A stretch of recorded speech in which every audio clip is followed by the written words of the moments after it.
You are now listening to Sierra Unraveled, hosted by yours truly. I am a single mother who finally released myself from a toxic relationship with the help of God, of course, so I can pursue my wildest dreams. Tune in every week for some crazy stories, real life drama, and motivation to keep going. You got this.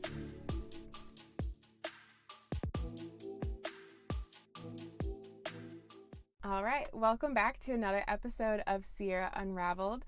Today I have a guest, and I'm really excited to have her here. We're in different parts of the country, so coordinating different schedules is always challenging, but we made it. Her name is Krystal Mazzola. She is a best-selling author, licensed marriage and family therapist, and codependency recovery coach. Her books include The Codependency Recovery Plan, a 5-step guide to understand, accept, and break free from the codependent cycle, and the Codependency Workbook, Simple Practices for Developing and Maintaining Your Independence. Krystal started her practice, the Healthy Relationship Foundation, driven by her desire to help as many people as possible recover so that there will be a ripple effect of good in this world. Krystal is excited to be expanding this vision by launching her first course, Self-Love is Possible, How to Stop Being Your Own Worst Enemy and Become Your Own Best Friend, this coming August. Welcome to the show! Thank you so much, Sierra. I'm so excited to be here. So can you explain kind of how you got into this line of work? Yes, absolutely. Well, first and foremost, I was driven to become a therapist at a really young age. And I always say people become therapists for a reason. So definitely had the very typical codependent family experience. Grew up in an alcoholic home. There was a lot of abuse in my home. And so I was always striving to find healing through everything that I had gone through. And I really wanted to help other people heal as well. I always had the hope that healing was possible, even when it was evading me. And so I was driven to become a therapist. And then I wanted to work at the Meadows, where I started working there. It's basically a treatment center that specializes in codependency recovery. I worked with the expert there, PM Melody, and I gained a lot of my expertise there. And so I landed into the field of codependency kind of by happenstance. It was more trauma that I was motivated to work on, but codependency and trauma go hand in hand. And so through that experience, I was able to see how common codependency is and then really focus my practice and my work on that now. When you first decided to go into this career, were you worried about how your family had would eventually find out kind of thing? Because I feel like in anyone's self-healing journey, they think about, I don't want to say betrayal, but that's how it's often seen. Were you worried about the reaction, I guess, from your family and friends once you decided to go on this healing journey? Yeah, I love that question. It's funny because even though I have definitely am in recovery for codependency, so I relate to a lot of these things. When it comes to my family, I've the part of me that was always very angry about my trauma and my experiences with them was very motivating for me. And so I never once thought about how they would feel about my healing work. Or even when I wrote my first book, I didn't even think about how my mom would receive the fact that I speak about our relationship in it. Later on, I realized that it was difficult for her, and I appreciated that. But it's still my story, and I have the right to share that. And so I really wasn't worried about that. I feel like becoming a therapist and a healer was my purpose in life, and so I was driven to do that. Oh, that was such a great answer. I love it. That's something that I feel like most people are afraid about talking about their story because they're worried that once it all comes out, how are they going to feel? But you can't think about that because that weight is being carried on your shoulders and you're never going to heal the way you probably should. So for my listeners that are new to this term codependency, I know you and I have talked about it a little bit. It's kind of a evolving thing here. Can you explain a little bit more in depth what codependency is? I know it has a few little subcategories as well, just so they get a better understanding.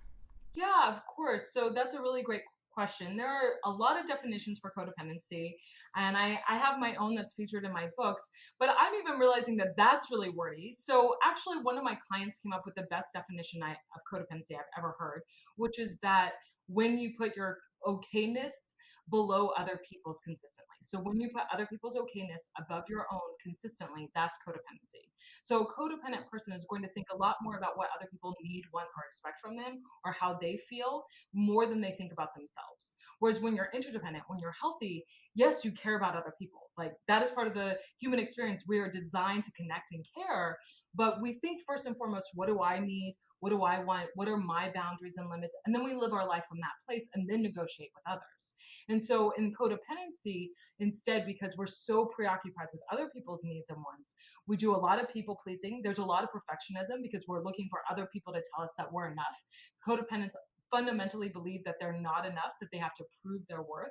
So they're always striving to perform to feel better. So it's like, if I get this job, then I'm going to be okay. If my dad finally says I love you, then I'm going to be okay. But even if we get those things, it's still not enough. The target is always moving. Codependency also is really centered around a lack of boundaries. A lot of times it comes from this sense of, who am I to set boundaries? You know, I love other people so much, or they need other people, you know, other people need things from me. So I'm going to feel guilty if I have my own limits or my own needs and I honor that. And so I know in my own life with my boundary issues and codependency, it usually manifested in my dating relationships. I used to feel that I was so worthless and so unlovable that if I set boundaries, of course they would leave. And so I had to take whatever I could get because that's all I was worth. Mm. Do you Yeah. think that I hope that answers your codependency question. off yeah, you did for sure. So do you think that codependency often makes people do a lot of like self-sacrificing? Oh, absolutely. Yeah. So it can be hard to figure out if you're codependent because there's different definitions and there's lots of different symptoms underneath that. But a key sign that you might be struggling with codependency is if you consistently feel exhausted and resentful in your relationships. So this exhaustion comes from this sense of always trying to prove your worth, always trying to keep other people happy, which is an endless cycle because when we're anticipating others' needs, it's never going to be enough because we can't actually satisfy another person completely. They're the person who's responsible to do that. And so the work there is endless when we're trying to prove our worth there. Then there's also a lot of resentment as well because there's kind of a lot of people in their codependency will feel like, I'm doing all this stuff for you, and but you're not giving me anything back. They often won't tell other people what they need though. They just think like, well, if I sacrifice and I'm your doormat and I do everything for you, then you're suddenly going to see that I'm worthwhile and lovable, and you're going to give me the attention and affirmations that I desire. And so, but then we don't get that because we're not asserting ourselves, and then we're often resentful. So I always say that anger is a gift because it shows you what your limits and boundaries are, but resentment is something you do to yourself because it's when you decide to not assert your limits or your boundaries or your needs that resentment builds. So anger is the gift, but resentment is something you do to yourself when you don't honor your anger. If they're unsure that they're codependent or not, where's because there's so many different definitions, where would they begin to even understand? I think it would probably involve a lot of self-reflection, but just getting a better general understanding of what all the different avenues that codependency could bring would be the beginning starting point, correct? Absolutely. And that's such a good question and point. When you're first starting to hear about codependency, a lot of times people will have this intuitive sense of like, that sounds kind of like me. I'm kind of relating here. And so I think that the first place is definitely to build that awareness, to educate yourself. I think that books are a really good place to start. There's a lot of resources online as well, but in my first book, The Codependency Recovery Plan, I really outline what codependency is, how it starts, and then a lot of times you're going to see like, oh, it makes sense that I put other people above myself. It makes sense. And so just naming it, like there's this idea that if we name it, we tame it. Just naming it and identifying that we're struggling with it is so powerful towards our healing. So the first step is to really just educate yourself. There's next steps, but I really think if you're resonating with this idea for any of your listeners, if they're just kind of feeling like, that could be me. I've never really thought about this before. Have I heard this before? There's lots of resources out there. So I think for me personally, I've always kind of had an issue with boundaries. And I've like gone through the work of like trying to figure out if they should be more porous or less porous, that kind of thing. But this is really just a new concept to me, going to therapy recently within the past year or so and working on it myself. But for people who have never really had to think about their boundaries, this is probably where they tie in together very, very closely. So, do you think that setting boundaries is difficult? And how long does the process usually take? It's kind of a lifelong thing almost if you've never had them before. Yeah, absolutely. Well, first of all, I'm so glad that you're learning to have these boundaries. You've always deserved that. So I'm glad that you're learning that, because really codependency stems from the sense of not being good enough, which I was talking about before. But we don't get to self love just all of a sudden. We actually get to self love with self respect and self protection. And boundaries are about self protection.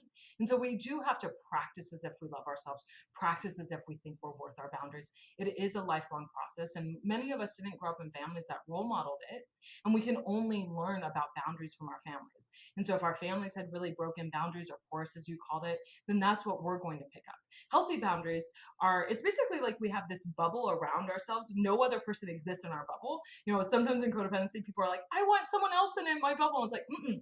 We all have the right to our own separate bubble, and actually our separate bubbles, our boundaries, our separate bubbles actually enable intimacy. We can't actually have true deep intimacy and connection with another human being if we're enmeshed with them, if we don't see our separation from them. So that's actually the beauty of boundaries, is it enables closer relationships. But it is a lot of work. It is a lifelong process. I do think that it becomes easier, though, that the more we set those boundaries, the more that we protect ourselves, the more we start to respect ourselves, and then the easier it gets to just honor them. So at first it's hard because we're having to go back and kind of clean up our relationships, and so we're having to set boundaries where we didn't have any. And sometimes as we heal, one of the sad truths about recovery in general, but especially codependency recovery, is we may lose people in our lives that were really important to us at one point, because they are incapable of honoring and valuing us in the way that we deserve. And so we don't know how someone's going to respond when we set boundaries, but if they're incapable, we may need to step away. But I do want to say that as we recover, it becomes easier, because then we only attract and allow people into our lives that respect us. So, when someone does realize they're codependent, they start putting their boundaries. Um, how I mean, I guess there could be a before and after. So before someone had boundaries or even realized they were codependent, in general, how are other people around them, their lives affected, their friends and family, versus realizing that they're codependent, putting in these boundaries in place, the after person? Because I feel like it's two totally different people. I'm realizing it in my own life. I'm like, wow, like who I really am versus who I thought I was might not be the same. Totally. Yeah, So I love that point. go ahead. Yeah, Sorry. please finish the question. No, no, you're fine. I was just going to ask how codependency can affect those around you. Yeah, I love that. Sorry, I was just getting excited because I was totally relating. I was recently thinking actually about the there was a relationship that I had on and off for 4 years that I call my rock bottom. That was the like, and rock bottom's just when we decide it is, whether we're recovering from codependency or something else. We decide when rock bottom is. We get to decide we're done hurting. But that was my rock bottom, because I finally said, I'm not going to compromise myself anymore. I'm not going to give up the things I most need. For example, I always denied the fact that I truly wanted commitment. That was one of those boundaries I didn't set. So for 4 years on and off, I tolerated situations that really deteriorated my sense of self worth and self respect.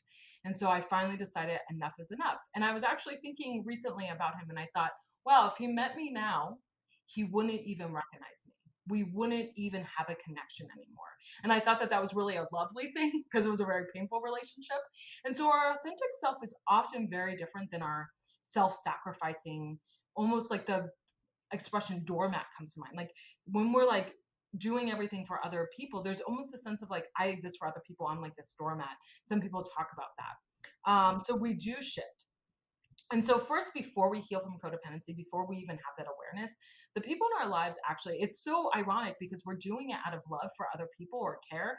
Well, we think it's love and care, but it's self-serving, because we're just trying to find our sense of worth. We're trying to have other people fill us up. Like in that relationship I mentioned, like for all of the things he how he hurt me, I also did plenty of things that were harmful to the relationship as well. Like I remember I used to tell him that it would be time to give me a compliment. Like when I would see him, I'm like, okay, now it's time to tell me nice things about me, because I was so desperate for validation. I didn't realize that wasn't his job until I did more healing work. But so people in our lives when we're codependent actually feel really suffocated and controlled.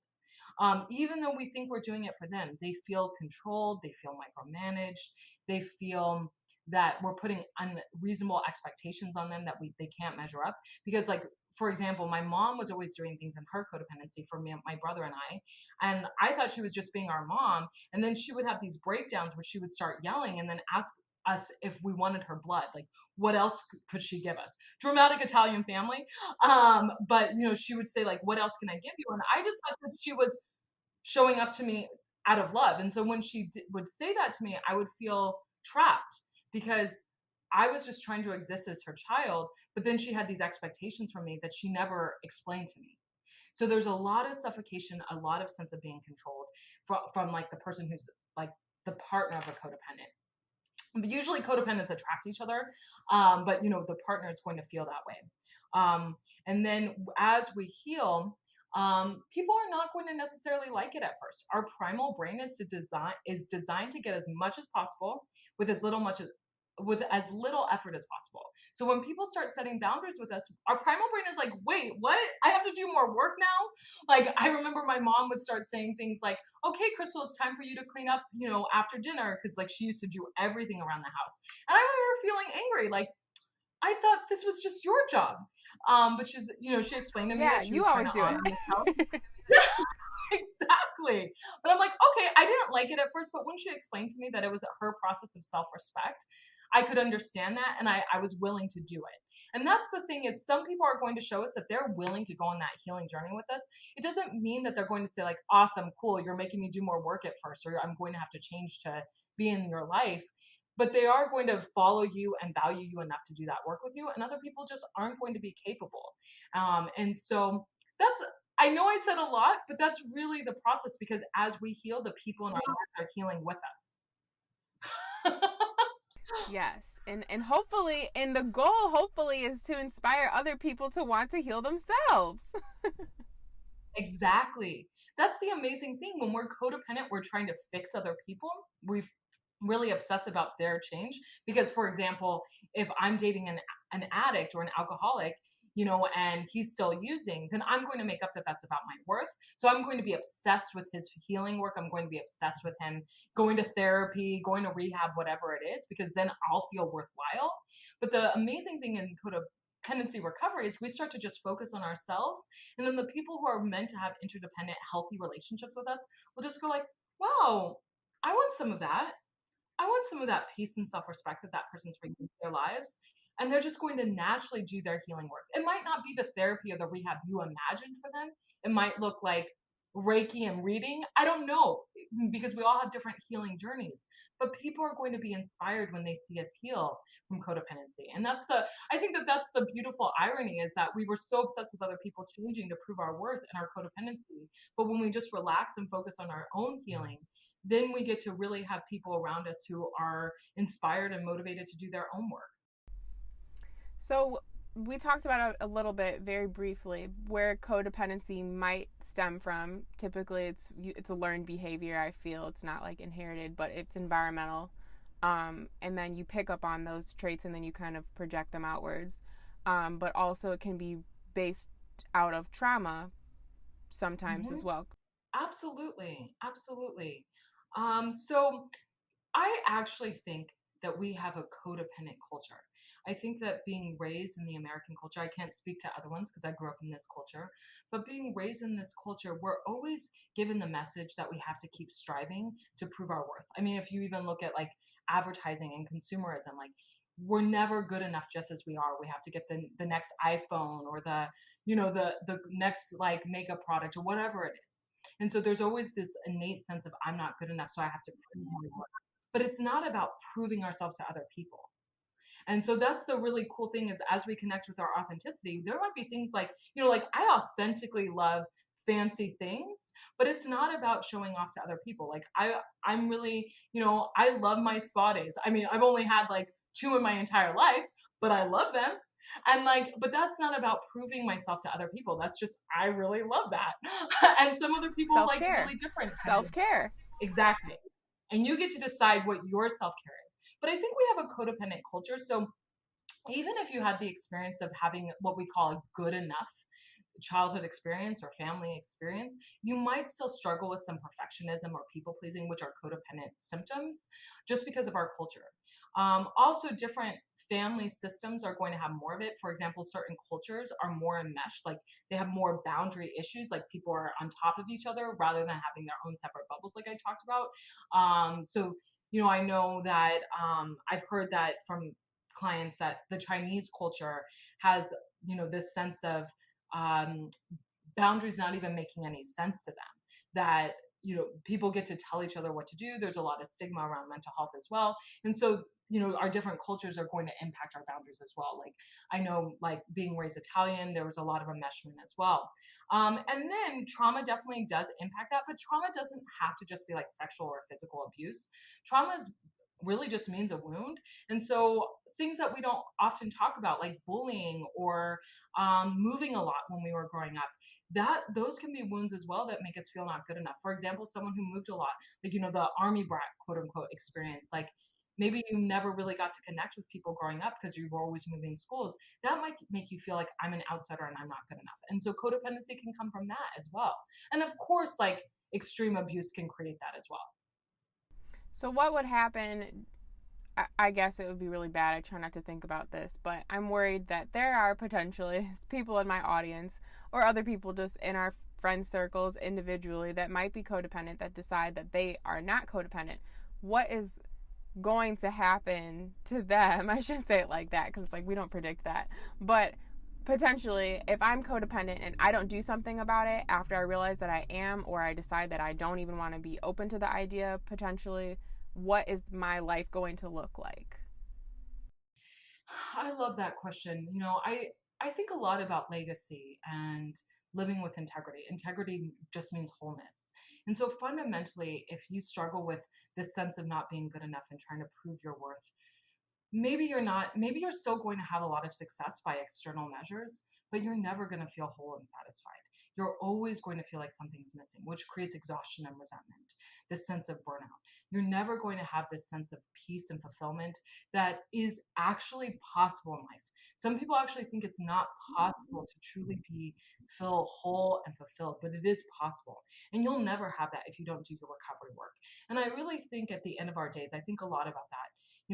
At the end of your days, if you chose not to do your recovery work, I do think we can't escape regrets, but I do think that your heart will be heavy with more regrets than someone who did their healing work, because you will see the years and decades that you really spent. I don't want to say wasted. It feels like a waste when you recover, but that you spent really entrenched in these ways of being that are so painful and hurtful to yourself and others that weren't necessary.